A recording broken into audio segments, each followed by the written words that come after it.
এই চাকুটা হাতে আছে, এটা দিয়ে তরকারি কাটতেছি। দেখুন সকালবেলা চলে আসলাম মেয়েকে প্রাইভেটে নিয়ে, আর এই যে এত জ্যাম লেগে গেছে, আর এই তো প্রাইভেট থেকে এসে একটু ঢং করতেছি, আপনাদের সঙ্গে শেয়ার করলাম। আসসালামু আলাইকুম, সবাই কেমন আছেন? আশা করি সবাই অনেক বেশি ভালো আছেন। আল্লাহর রহমতে আমরা ভালো আছি। প্রতিদিনের মতো আবারও একটা নতুন ব্লগে চলে আসলাম, নতুন বাসায় নতুন ব্লগ। অবশ্যই দেখতে থাকুন, আশা করি আপনাদের অনেক ভালো লাগবে। চাকু নিয়ে আসি না যে কি দিয়ে তরকারি কাটবো, তো এই চাকুটা হাতে আছে, এটা দিয়ে তরকারি কাটতেছি। দেখুন তরকারি কাটা হচ্ছে, নতুন বাসার নতুন অভিজ্ঞতা আমার হচ্ছে। আর এই যে সিমগুলি দেখুন আশ ছাড়িয়ে রাখছি, সিমগুলি কেটে নেব। তো নতুন বাসায় আসা আজকে 9 দিন হলো। তো এই 9 দিনে অনেক কিছুই পরিবর্তন হয়ে গেছে, তো সেভাবে কোনো ভিডিও দিতে পারি নাই। তো এর ভিতরে আমরা এই সর্দিও গিয়েছি, তার মধ্যে আবার মায়ের বাড়ি এখান থেকে কাছে, তো মায়ের বাড়িতেও গিয়েছিলাম, তো সেটারও ভিডিও করেছি, একটু একটু করে আপনাদের সঙ্গে শেয়ার করবো।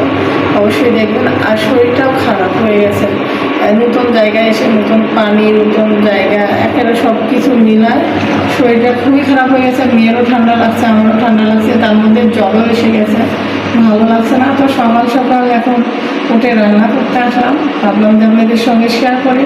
আর এখন রান্না করলে সারাদিনের জন্য আমার রান্নাও হয়ে যাবে। আমি আর প্রাইভেট যেহেতু আছে, মেয়েকে নিয়ে প্রাইভেট যাবো, নতুন জায়গা তো মেয়েকে ছেড়ে দিতেও একটা ভয় লাগছে। কিছুদিন যাক ও একাই যাবো আশা করবেন, তো এখন কিছুদিন আমাকে নিয়ে দিতে হবে। তো যাই হোক, এখন রান্না করছি, ভাবলাম যে মেলা দিন ধরে আপনাদের সঙ্গে কোনো ব্লগই শেয়ার করা হচ্ছে না, তো তাই ভাবলাম যে একটু ব্লগ করি আর আপনাদের সঙ্গে শেয়ার করি। তো সঙ্গে থাকুন আর দেখতে থাকুন, আজকে কোথায় যাচ্ছি না যাচ্ছি আর কী করলাম সারাদিন, সেটাই আপনাদের সঙ্গে শেয়ার করব।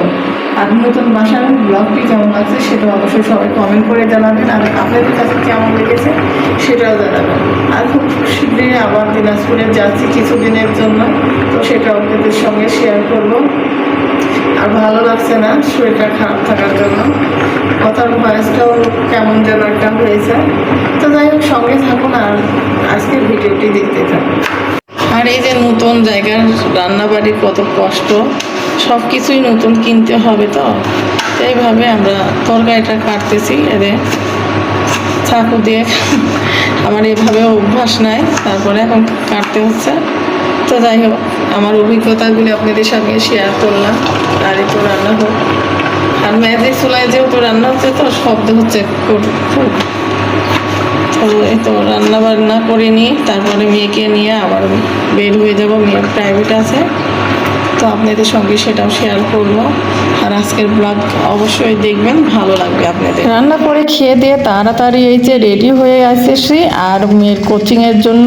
আর দেখতে পাচ্ছেন রাস্তায় এত পরিমাণে জ্যাম, তাড়াতাড়ি কোচিংয়ের সামনে যেতে পারলে ও তাড়াতাড়ি কোচিংয়ে ঢুকে যেতে পারবে। আর প্রাইভেট শুরু হয়ে গেছে, যেহেতু প্রাইভেট পড়ে চলে আসার পরে আমি এসে এখানে একটু ঢং করে মেয়েকে বলছি একটু ভিডিও করে দাও, একটু ঢং করতেছিলাম আর ভাবলাম যে আপনাদের সঙ্গে একটু শেয়ার করে ফেলি। তো যাই হোক, আজকের ব্লগটা এই পর্যন্তই ছিল, কেমন লেগেছে অবশ্যই কমেন্ট করে জানাবেন। এখনকার মতো বিদায় নিচ্ছি, সে পর্যন্ত সবাই ভালো থাকবেন, সুস্থ থাকবেন, আল্লাহ হাফেজ।